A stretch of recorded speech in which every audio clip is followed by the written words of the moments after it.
I should use a different adjective because I'm having trouble with that whole thing. It is hard for me to look. He's done some good in my opinion. The majority of the time, he is acting on bad impulses. He was irresistibly manly, endearing, and iconic. Burt Reynolds, however, had a cruel memory for anybody who had betrayed him.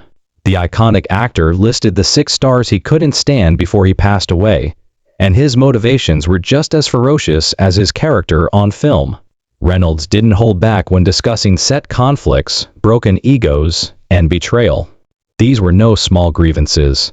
They were full-fledged conflicts in Hollywood. Ryan O'Neal is a handsome boy, resentment. Burt Reynolds' contempt for Ryan O'Neal was never concealed.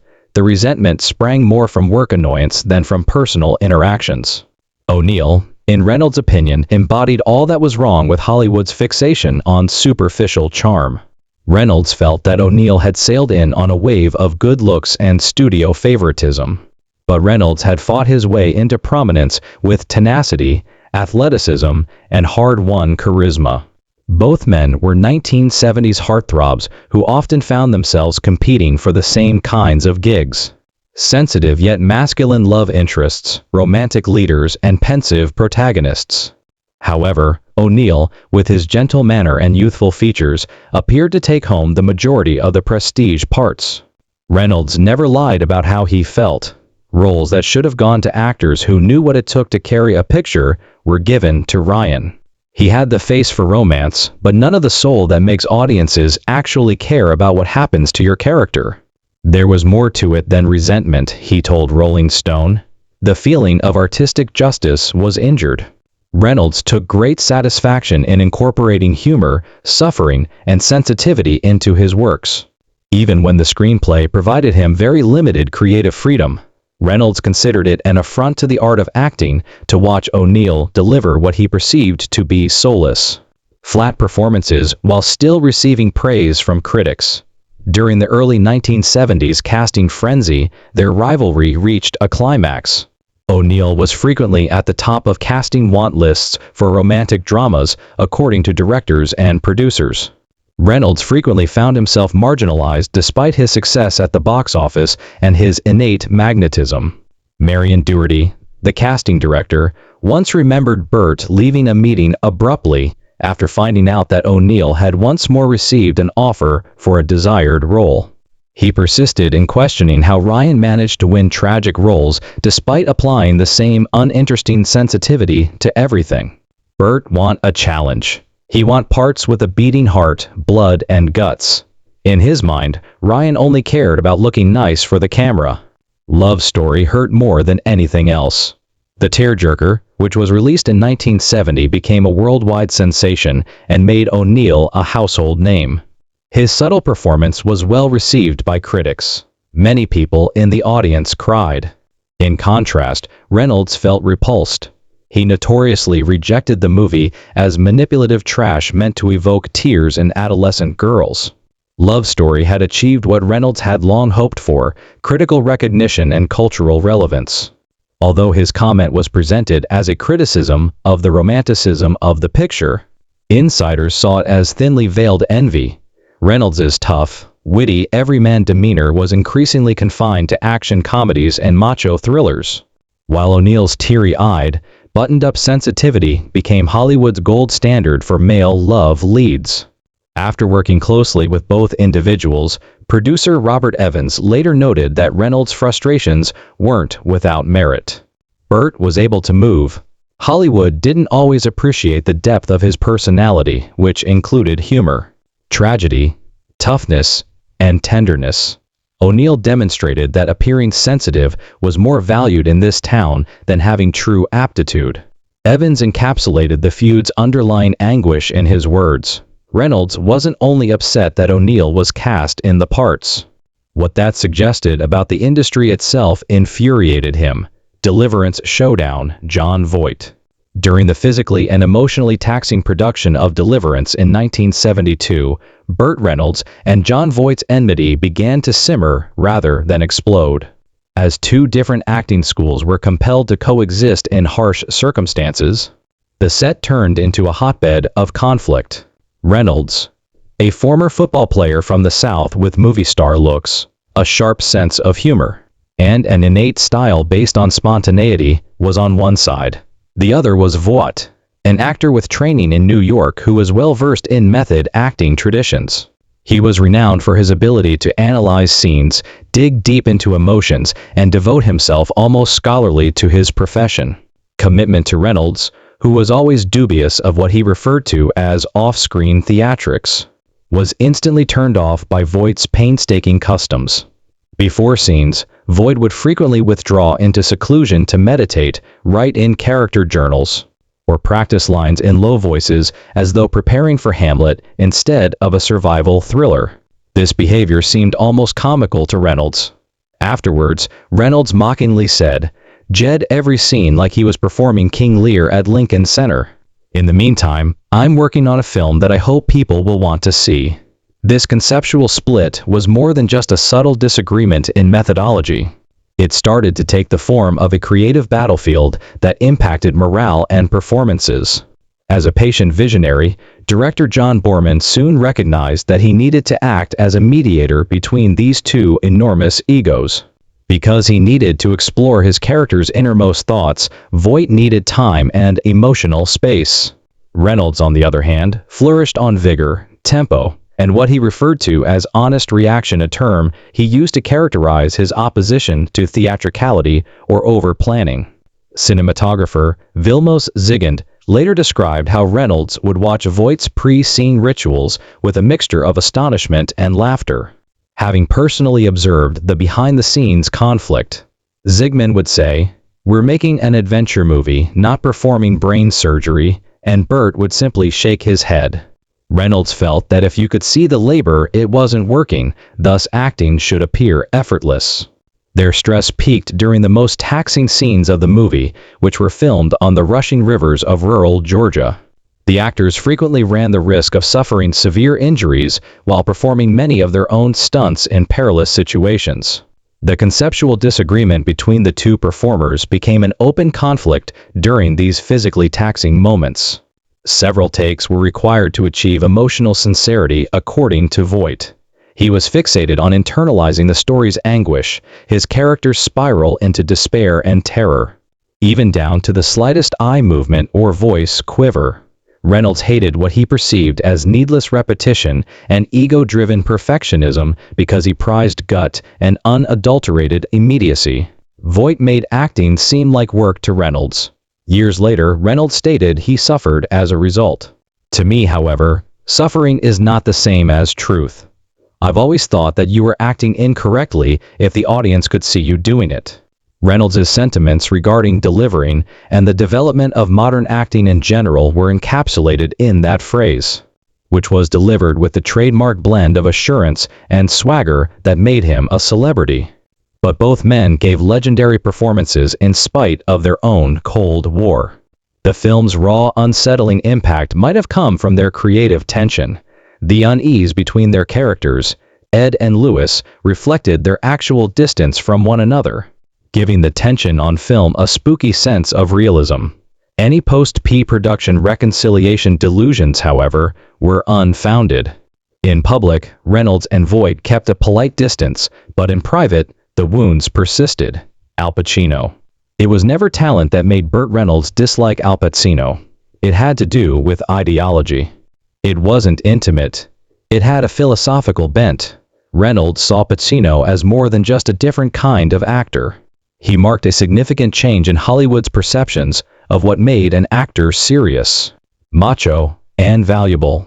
Fundamentally, Reynolds' contempt sprang from what he perceived as an extravagant, self-indulgent style of acting that put the actor's process ahead of the audience's enjoyment. Every character he played became a one-man performance on Al Pacino's acting technique. People came to see characters, not to watch some guy work through his personal demons on screen, Reynolds told The Hollywood Reporter. That frank evaluation was typical of Burt. It was straightforward, contemptuous, and based on his unwavering conviction that the essence of acting was authenticity rather than suffering. Being a man who people liked to see was the foundation of Reynolds' success. Fun, charismatic, self-assured, and emotionally genuine without being messy. His characters remained intact. They pushed through. Reynolds, on the other hand, thought Pacino was a walking storm. Pacino was the epitome of the neurotic, erratic anti-hero, from the tortured intensity of Serpico to the volcanic meltdown of Dog Day Afternoon. Reynolds didn't appreciate and couldn't identify with this form of masculinity. Although the two performers didn't frequently work together, their names were frequently suggested for related roles in the 1970s. Producers and agents would discuss behind closed doors who would contribute more depth, greater box office appeal, and greater possibility for prizes. Reynolds was adored by the public, but Pacino frequently won in the prestige category. He was nevertheless irritated by what he perceived as commentators gushing about performances that, in his opinion, were more about performing fireworks than genuine passion. Pacino's close collaborator, producer Martin Bregman, remembered Burt making fun of Pacino's rigorous pre-scene procedures. He'd do these exaggerated impressions, mumbling, pacing, shaking his hands out like he was going to wrestle a ghost, said Bregman. It all seemed like a carnival act to Burt. Why the audience needed to witness the effort was beyond him. Reynolds believed that excellent acting didn't attract notice on its own. He took great satisfaction in appearing at easy and effortless. Years later, he commented, "Just being yourself up there is sometimes the most honest thing you can do." However, some people don't seem to find that dramatic enough. It was more than a jab at Pacino. It was a complaint against the changing values of the industry. He believed that something more cerebral, anguished, and inaccessible was replacing the unbridled, spontaneous acting style that had earlier characterized leading males like John Wayne, Cary Grant, and Clark Gable. This conflict went beyond personal issues. It reflected a wider cultural gap in American filmmaking. With the advent of psychological complexity and harsh realism in the 1970s, the industry started to prioritize anguish over elegance and intensity over attractiveness. Together with colleagues like Dyro and Hoffman, Pacino emerged as the new spokesperson for multifaceted masculinity. Reynolds was increasingly viewed as a holdover from a bygone period despite his commercial power. The affable outlaw, the all-round man, the one who showed his pain without crying. Despite this, viewers continued to adore him. Reynolds' flicks won hearts even though they didn't win any Oscars. He avoided existential crises with his characters. They cracked jokes, fled from explosions, and nevertheless maintained their authenticity. However, he was amazed that his traditional style of playing was now viewed as less creative than the heartbreaking performances that won accolades. Reynolds regarded Pacino as the personification of a system that prioritized outward suffering over intangible talent.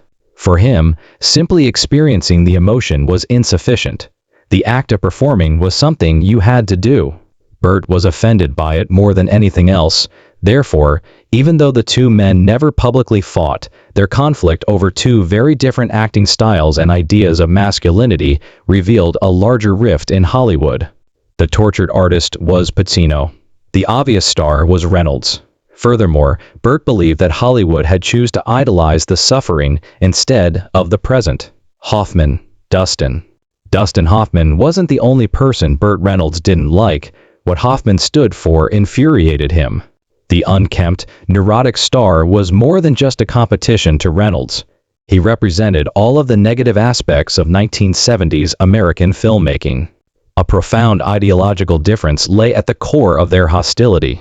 Hoffman, in his opinion, approached every picture as though it were a confessional therapy session, whereas Reynolds thought that movies should delight, entertain, and inspire. Although there was never any open conflict between the two men on set, the strain was evident in their words, decisions, and professional lives. Reynolds reportedly told Esquire that Dustin approached filmmaking as though he were doing sociological investigations. Hoffman's obsessive self-analysis was tiresome and even alienating to him. Hoffman appeared to take pleasure in his clumsiness and internal conflict, while Reynolds exuded charm, effortless masculinity, and old-school movie star appeal. Burt was baffled by how someone who, in his own words, resembled your accountant ended up serving as the face of Hollywood's most successful dramatic movies. The analogy was existential rather than merely surface level. Reynolds was the quintessential leading man, handsome, athletic, and captivating. Hoffman, on the other hand, made a living by appearing achingly ordinary and, to some observers, uncomfortably real. Both guys were often chosen for roles that required a balance between emotional weight and relatability. However, Reynolds grew increasingly irritated when Hoffman's reputation as a serious actor was cemented with The Graduate 1967 and Midnight Cowboy 1969. The ultimate insult was Hoffman's Academy Award-winning victory in Kramer vs. Kramer 1979. Hailed for its complexity and tenderness, Reynolds believed the performance was little more than serious acting masquerading as navel-gazing. According to producer David Begelman, Burt used to laugh during casting discussions. Why would somebody spend $10 to witness a nervous breakdown in a man who resembles their accountant? Reynolds' worldview was embodied in those remarks. He thought that escapism was what made movies so magical. The focus was not on observing oneself on screen. Watching someone you aspired to be was the focus. He believed that movie stars should be exaggerated. The kind of people who, in a span of 2 hours, could make you laugh, cry, and forget your troubles. Reynolds believed that Dustin Hoffman caused you to think about and then linger on your issues. Sidney Pollack, the director who had collaborated with both men, provided a more tactful explanation of their philosophical disagreement. The Hollywood notion that stars should be ambitious, shiny, and charismatic was embodied by Burt. Dustin, on the other hand, was not. He was all about vulnerability, introspection, and exposing the weaknesses in the armor. Both archetypes were valuable to Pollack. One of them, in Reynolds' opinion, had no business starring in a movie. The industry's response only served to intensify the bitterness of the battle. Hoffman was welcomed by critics as a pioneer who was a part of the new Hollywood movement that overthrew conventional studio aesthetics. Reynolds was sometimes written off as a lightweight, a cute face with little variety. Even though he was one of the biggest box office draws of the 1970s, it enraged him. In a moment of candor, Reynolds remarked, "But apparently, that's not dramatic enough for some people. Sometimes the most honest thing you can do is just be yourself up there." With his meticulous rehearsals, multi-layered performances, and dedication to realism, Hoffman represented a sort of psychological excavation that alienated Reynolds, while Burt was all instinct and authenticity, a performer who believed that emotional truth didn't need to be dissected to be real. Marlon Brando's quote encapsulated the conflict not just between two actors, but between two cinematic philosophies. Burt Reynolds' complicated relationship with Marlon Brando was the most layered and psychologically revealing of all the rivalries and resentments that shaped his lengthy Hollywood career. Reynolds held Brando in high regard, and their feud was more than just a rivalry motivated by ego or competition. It was something deeper and more emotional. But that admiration grew over the years into resentment, and even moral outrage. As Reynolds once told People magazine, "Because he proved that you can be the greatest actor who ever lived and still be completely unprofessional." He admired him as the man who changed everything, the actor who tore the artifice out of screen performances and replaced it with something raw, trembling, and real. In the early years, Brando had been Burt's North Star. His groundbreaking performance in A Streetcar Named Desire set a new standard, and his ability to inhabit a character rather than perform it inspired a generation. Reynolds found that contradiction genius combined with indifference unforgivable.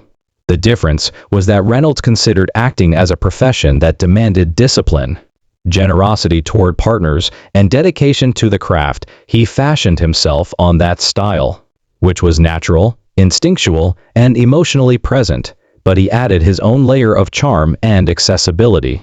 Reynolds felt a profound, almost personal sense of betrayal as rumors started to circulate about Brando's actions on sets, including arriving unprepared, refusing to memorize lines, and demanding cue cards placed in ridiculous locations. In contrast, Brando came across as someone who believed in his own legend a little too much and treated the actual work with growing contempt. Reynolds was most annoyed not only by Redford's selection, but also by the reason behind it. Burt thought Redford's success stemmed not just from his acting abilities, but also from his appearance as the critics' ideal of a serious actor. According to director George Roy Hill, who had directed Redford in Butch Cassidy, The Sundance Kid, and The Sting, he looked like the cover of an East Coast magazine. The difference between them was not merely aesthetic, Hill explained. You put Bob in a corduroy jacket, and all of a sudden every review reads like he's redefining masculinity. Burt could wear the same jacket, and they'd call it TV-level swagger. In other words, Redford fit the part, not just on screen, but in the mythology of American film criticism. It was based on class identity. Redford exuded the air of cultivated restraint, coastal, clean-cut, and reflective, while Reynolds, the former Florida State football star, projected a rougher, more working-class masculinity. His background was Southern, unpolished, occasionally silly, and always proudly accessible. In the late 1970s, Burt was the box office king for 5 years in a row, something Redford never accomplished. But even at his height, Reynolds was rarely mentioned in award talks or retrospectives of great dramatic actors. Redford's kind of manhood was perceived as introspective and tortured, while Reynolds's was perceived as smug and self-satisfied. He was haunted by that disconnect. He once said, "I made people laugh and cry, and I did it without pretending to be someone I wasn't. But I suppose that's not enough unless you do it with a scarf around your neck and a furrowed brow." What do you think of the 6 actors Burt Reynolds despises the most? Tell us in the section below. We sincerely hope you have found this video useful, and if you do, please remember to like, share, and subscribe to the channel. Thank you for seeing, and we hope to see you in our next films.